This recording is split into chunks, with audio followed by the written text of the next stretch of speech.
Amahoro y'Imana Fizo. Ewa ni sawa kabeza. Twagarutse rero kuri kamera zacu abadukurikiye, turabizi ko mudukurikiye muri benshi. Gatangire dusuza abantu mu bice bitandukanye. Se duhereye fi. Meme tugomba guhera mu Rwanda. Kaduhereye muri South Africa. Abumva kirimo ururimi rwacu. Kaduhereye mu Rwanda. Dusuza abantu bari Nyamirambo, abari hari Remera. Mwese turabashuje tubifuriza amahoro y'Imana, tubabwira ngo abo bitameze neza mwihangane, ariko ejo bizamera neza.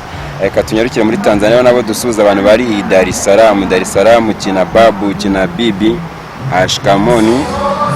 Turabashuje tubifuriza ibihe byiza. Abari muri Amerika nabo turabashuje ku migabane itandukanye, abari Washington, Texas, turabashuje tubifuriza amahoro y'Imana.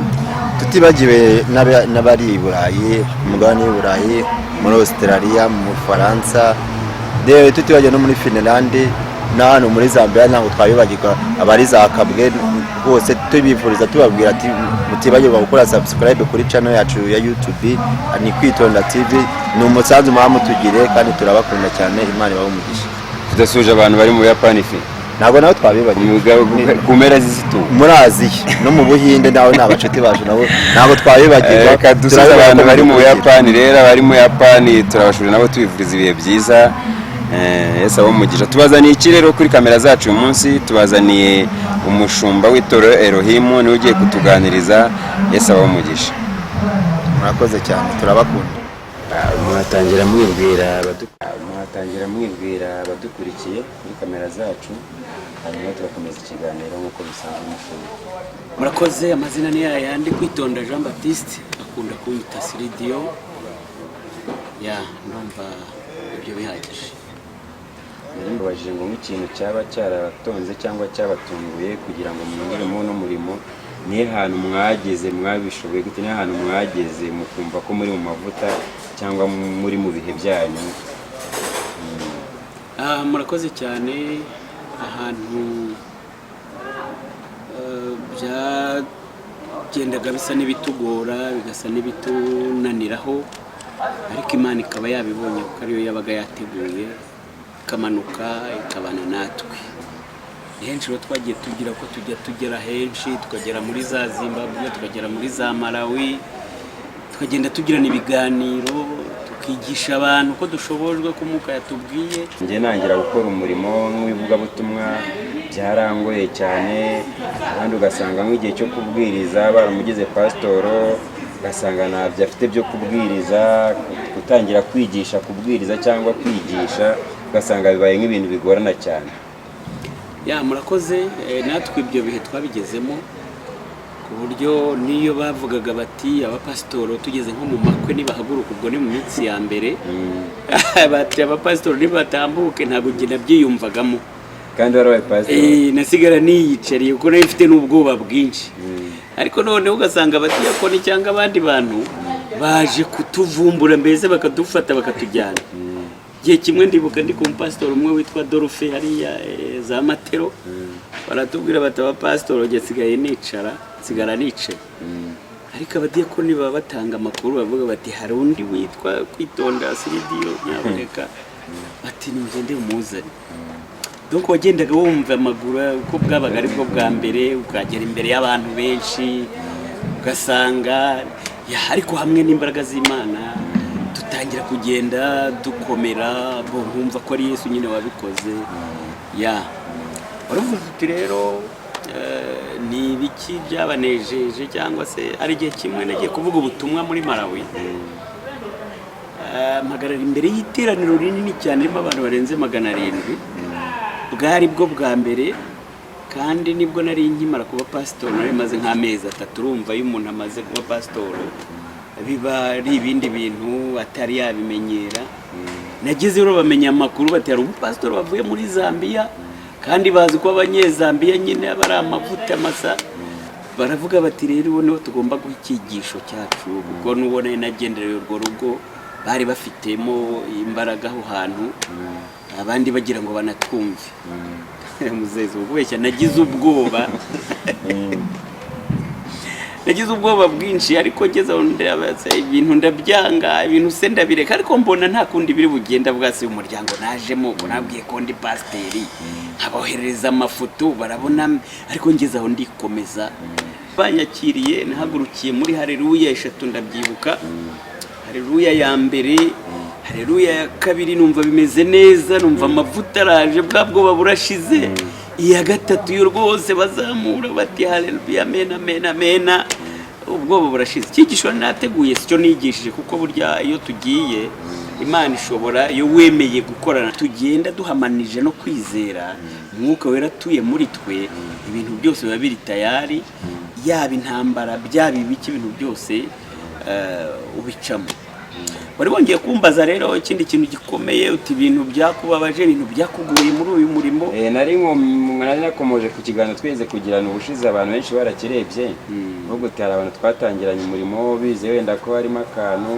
baza kugenda hanyuma nkomeza umurimo ariko mu murimo nyine wowe wakomeje gute byaje kugenda gute mu gukomeza ni nk'ibyo nakubwiye buriya Imana ifite ishuri ahari kera nari mfite amafaranga Imana irabireba isanga umurimo niwuzamura nk'uko iwuzamuye ubu turi ahari no kujya nikubita mu gatuza nkavuga ni amafaranga yanjye yabikoze murabishyikira kuko bacuranze narahembaga neza abakora imiziki abakirina bagira gute abantu bose nabahembaga nkabona bimeze neza kandi ibintu byose bikagenda neza abantu ari benshi ariko Imana mu bumana bwayo yararebye ihita ibyo byose amafaranga yarangiza afite ibintu by'amazu n'ibikikugurisha habura n'ubigura murabishyikira inkweto ziregende zirahengama urumva nkajya mfata akabagi yindi pasitoro mfata akabagi kubona umupasitoro yirukanka ameze atya n'akabagi inkweto zahengamye imvura imunyagira agiye ku iceci urumva ko nawe ari ibintu bibabaje abantu rero naho babonye baravuga bati umuntu utagira namba ntazatugeze umwe acaho undi acaho undi acaho icyo gihe rero urumva nashidutse nyine abantu barangiye ariko urakomeza urugendo ariko ndavuga n'ibyo byose rero nubwo bimeze bityo se nzabigenza gute ko ntasubiraho navuye izo soni nyine nawe urazumva ugiye gukora ibintu bikakunanira urumva uba urundi muntu yabikugoye abandi bashumba se niba kugeraga wenda bavuga uti nagenda ngakomereza umurimo ahandi murindi torero abandi bashumba barimo kungeraho barimo barantelefone barimo baransura ariko icyo gihe bampaye akato kuko babonaga ntacyo maze sinabashumba gusa n'abakirisitu bamwe barantaye baravuga bati umushumba utagira akantu reka Chongo yarahengamye kubona isabune hari ibindi bibazo bagacaho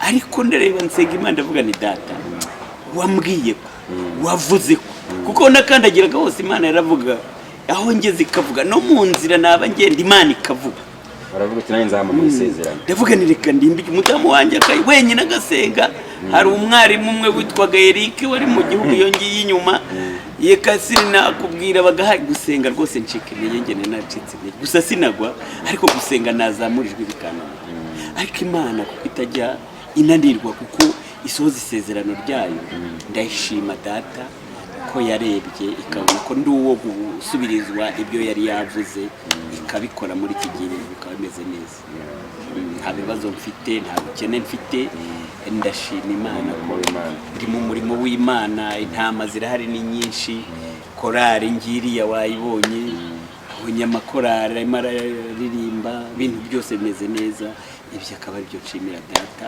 ko atajya ananirwa gusohoza ibyo yavuze hanyuma wakujemo ryari tuve ngo watangiye umurimo w'Imana ryari ukumva ko ugiye kuba pastor ukumva ijambo Imana ikubwira ati uyu azambera umukozi wayo murakoze Imana yo yarabivugaga aho ngeze ko nafite umudamu undi ngiye nabyirutse ntasenga igihe hari igihe cyagize umudamu yajya gusenga yaza ugasanga n'induru nakubise nabujije nageze gute ariko kwagiye Imana ikamuvuga ibintu byose Imana byo yagendaga ivuga narabipinga kuko nari ntazi gusenga nanjye ibyo by'ubupasiteri ntabyo nateganyaga sinari nabizi ariko byaje gutyo ninjiye mu itorero kubera gusengerwa no n'amasengesho y'abantu ntangira kiragera mbo mu diakoni nza kuba perezida wa korali aho bitaga Garden House, nabaye perezida wa korali imyaka 7.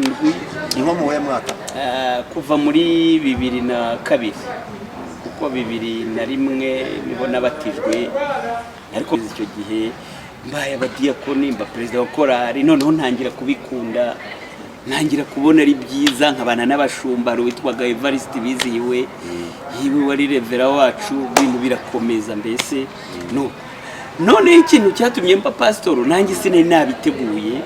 Nabwiye umuntu umwe, ntago muvuze izina, yabwira ngo yampaye pressure yoka, dutangira gusenga, ntangira kwihanurira abantu, mbona bibaye byiza, nanjye mfite amafaranga, ngura ibyuma, ngira gute, nuko iby'Imana yavuze birabisohoye gutyo. Wenda ikindi kibazo wenda tugana ku musozo, nk'abadukurikiye hano ijambo wumva ryabahumuriza wabwira abadukurikiye hano kuri kamera zacu kugira dusoze. Ijambo nabwira abadukurikiye nuko abantu benshi burya tuba muri situation zitandukanye.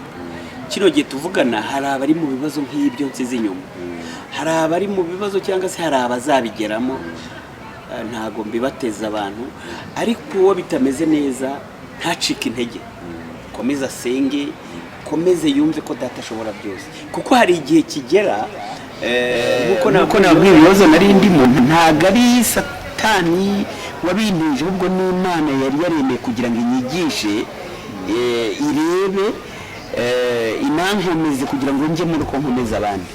Abari muri iyo situation rero bihangana, bategereza amasezerano, kuko Imana ntago iginanirwa gusohoza, ntago iginanirwa amasezerano. Ufite amasezerano wese akomeza asenga Imana kandi agume mu kuri, nawe azasubizwa.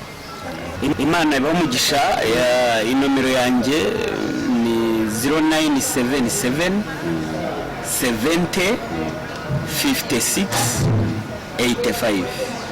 Ndongera nsubiremo 0977 70 56 85. na nimero y'umushumba mwayumvishe rero.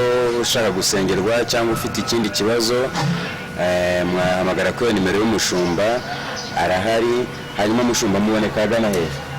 Noneho icyiciro gikuru cya Elohim kiri torero ryacu kiri Kamwara Sauzi, kuwa 4 barakira, ibirema birakira, irahaguruka.